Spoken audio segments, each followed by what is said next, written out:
Welcome back to Crit Couch. Yeah. I'm Michael. And I'm Skylar. Okay. Okay, real quick. Yes. Breath of the Wild thing. Yes. Amiibo. There was an amiibo of Twilight Zelda Link that you could summon the wolf to like run around with you and be a buddy. Yeah.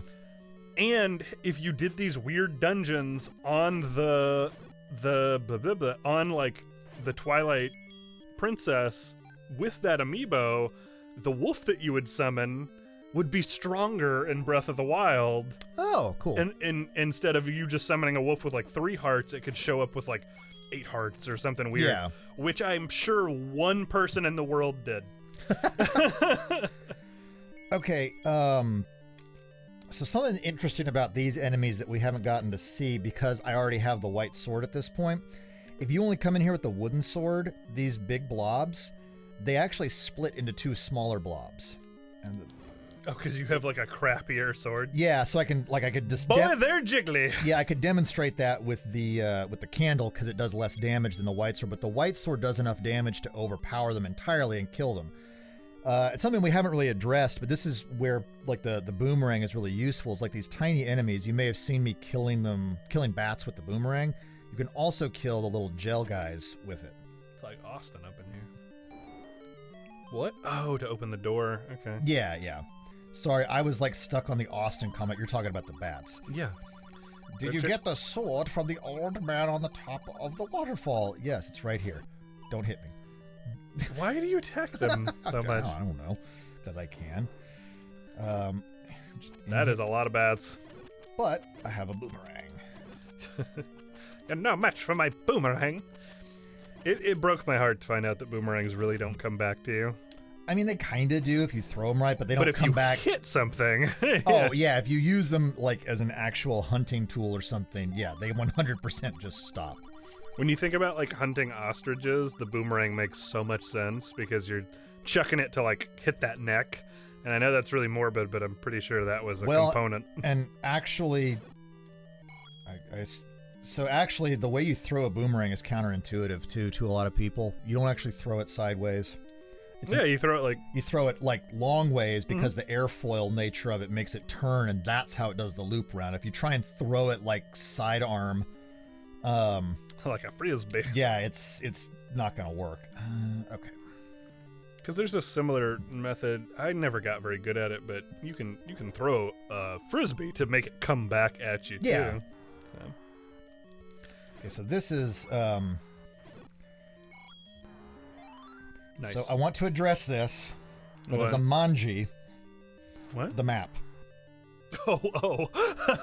So yeah, because like that is the manji. So again, like the whole like swastika problem is that it was a corrupted symbol, but like the manji is like, I think it's a Buddhist symbol, and so that's what that is. When you're a kid and you're like, what's this? And especially in the 80s when like that type of knowledge wasn't around, it's like very confusing. Before the internet. Okay, so this is actually fun because we can continue to bypass things. This room actually has a bombable wall. And if you look at the map, you see where the Triforce is blinking red up there, and I have just bombed a hole straight into the room. Compass? Yeah, the compass lets you know where the Triforce is. So I have just bombed a hole straight into the next room, where we get the Manhandla. Oh, I don't like it. It looks like the little He's chompy the chomps from. Manhandla. It reminds me of those things from like Mario 3. Oh, just the general, like the piranha plants or the chomps or whatever? Yeah, not quite the... well, I guess those were the chomps, yeah. I'm just seeing how long it takes you to jump on Manhandla. I don't want to. I'm trying to you're change gonna the get manhandled? subject. Yeah, there it is. Yeah. You found the joke. Did I really find the joke? Kind of reminds me of there was like a comic of I know, I'm just like dancing around this thing because he's so chompy. So this is the easiest way to kill him if you can like land bomb him. it. I love all the smoke that comes. Oh, should blew off one of his faces. Nice. It's very easy, boss. There was like a comic of it's like Lois Lane and Superman of like about to get it on, And like as he pulls down his pants, like she freaks out. She's like, "What the hell's wrong with it? I mean, I knew you were an alien, but..." He's just like, "Oh, what is it weird?" She's like, "It has pincers." I think I know what you're talking about. Okay, so we've gotten 3 pieces of the Triforce. We now have the raft, so we can actually make our way on that one dock that we saw. Oh my god, did I zone out? When did we pick the raft up? It was in. Okay. It was in that dungeon. We didn't. You were in the middle of a point, and I didn't say anything about it, because it's a raft. Like, so anything that sits above your inventory there is just like a passive thing. Okay. But yeah, we picked it up in that dungeon. Cool. Time to go sail the 7 seas and become a pirate. So, it's Wind Waker now. Let's see. I think. Did you like Wind Waker when it came out? I did. Yeah. That was a really interesting time to be around on the internet because it was like pre a lot of Discord.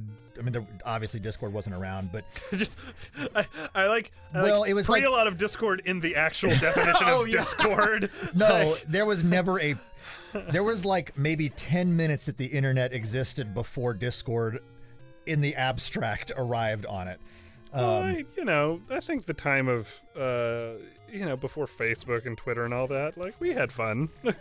Our message boards. Man, that message board drama has always existed. Oh, fuck yeah. Always. Okay, so we're going to go get that other... I think I've hit my mic 3 times today. I mean, you just blame it on the RAM. I do. That's actually the problem, is I keep playing with him. Yes, I know. I can just see you kind of like jostling him out the side of my eye. He's like a fidget like toy for me. Yeah. For the viewership's knowledge, I put up another picture of him. Yeah. I got him. Just making you do we more were at the work. Grand Canyon, and I joined I paid the whole like conservancy thing, and like the tier that I paid in for the Grand Canyon Conservancy, I got him as a reward. He's delightful. So once we get done with the next dungeon, I mean, technically speaking, the game is always kind of open. Like, I haven't really like messed around with going through the Lost Woods because there's not a lot of reason to. Wouldn't want to get lost. You took out 3 of those guys at once. Yeah. Did you not want that heart? I can't get it yet. Okay, remember I said this was the ladder that gets these, not the raft. Right. Although I think as a kid that was something where, like, before I really Hey,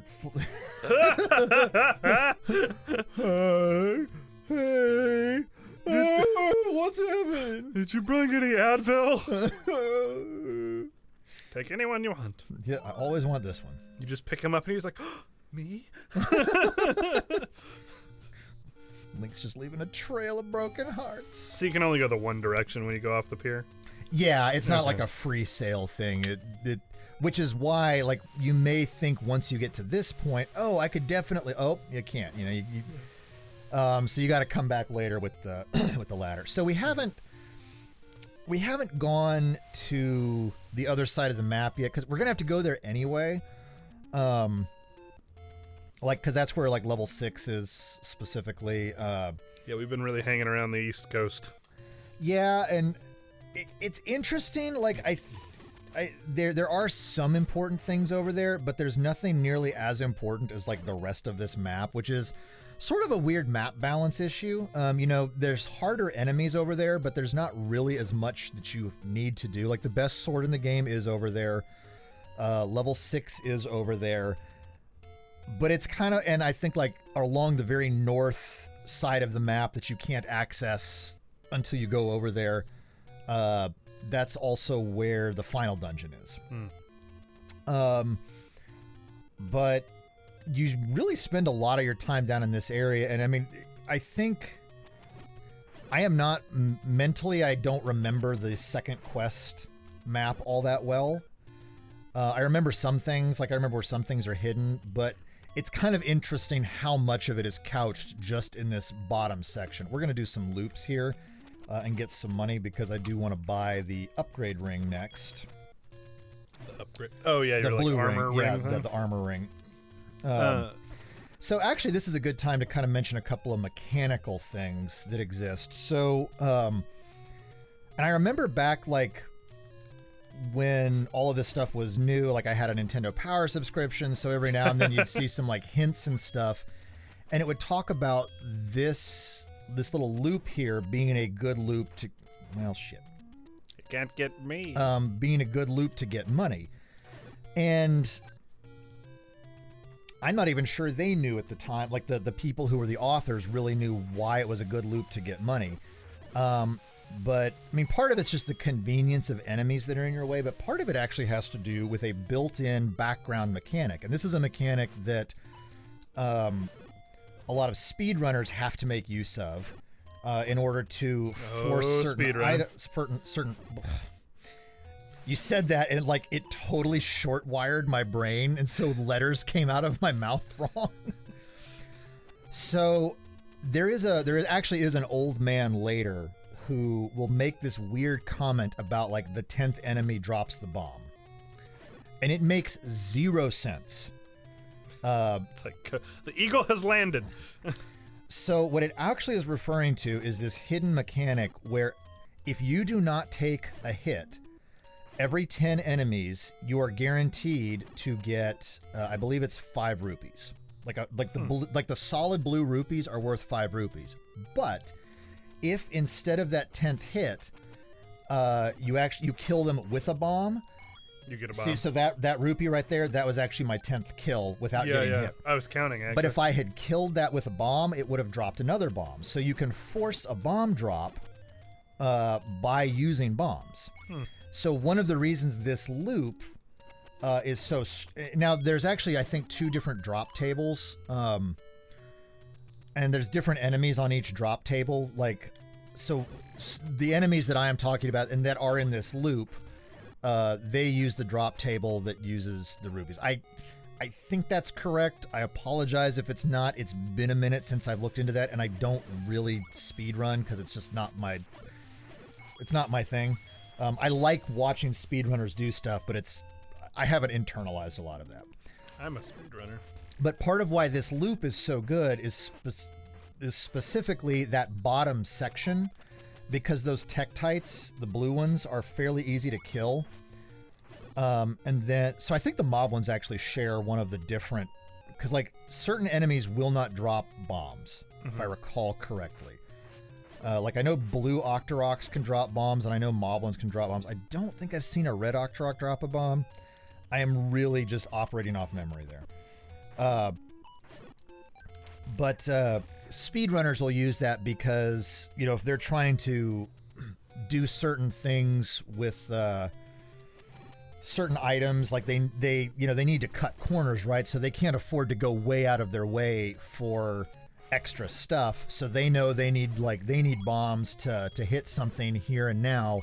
They know they can force bombs, and there's some additional stuff, you know, speedrunners always have additional glitches and other things that they can use depending on what type of run they're doing.